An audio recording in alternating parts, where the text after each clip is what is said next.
ঝিলিকের challenge accept করলো দেবা। দেবা বলে দিল যে আমি ২৪ ঘন্টার মধ্যে প্রমাণ করে দেব যে পিয়ারকে হচ্ছে আমার বাবা। আমার মা রিতাকে ব্যবহার করেছিল পিয়ারকে। আর তারপরে একটা সন্তানের, একটা ছেলের জন্ম দিয়ে পিয়ারকে পালিয়ে গিয়েছিল। পিয়ারকে যে কত মানুষের জীবন নষ্ট করেছে সেটা আমি প্রমাণ করে দেব। ওইদিকে ঝিলিক এটাই তো চাইছিল এতদিন ধরে। ঝিলিক বলল এটাই যদি হয়ে যায় তাহলেই আমার অর্ধেক ইচ্ছা পূরণ হয়ে যাবে। দেবা আমি এটাই চাইছিলাম, তুই প্রমাণ করে দে। পিয়ারকে যে কতটা নোংরা, কতটা দুশ্চরিত্র লোক একটা, সেটা গোটা পৃথিবীর সামনে তুই প্রমাণ করে দে। আর দেবাও ঠিক সেটাই করলো। ২৪ ঘন্টা না ঘুমিয়ে না শুয়ে সে প্রমাণ করে দিল যে পিয়ারকেই হচ্ছে তার বাবা। ডিএনএ রিপোর্ট, ডিএনএ টেস্ট করে। আর এই ডিএনএ কালেক্ট করতে দিবাকে সাহায্য করলো ঝিলিক।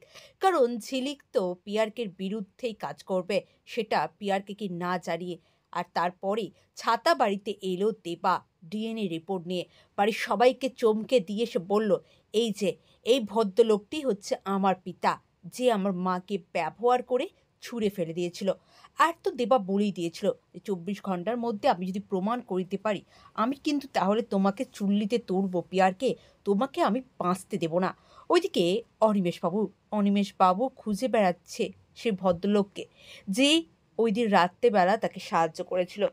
গ্রামে গেল, সে বাড়িটাকেও খুঁজে পেল, কিন্তু সে মহিলার ভদ্রলোককে খুঁজে পেল না। ওইদিকে ঝিলিক একে একে সব পর্দা থেকে, রহস্য থেকে পর্দা কিন্তু ঝিলিকই সরাচ্ছে। আর সেই পারবে পিয়ারকেরই মুখোশটা খুলে ফেলতে। সে কিন্তু আড়ালে দেবাকেও সাহায্য করেছে পিয়ারকে ডিএনএ কালেক্ট করতে।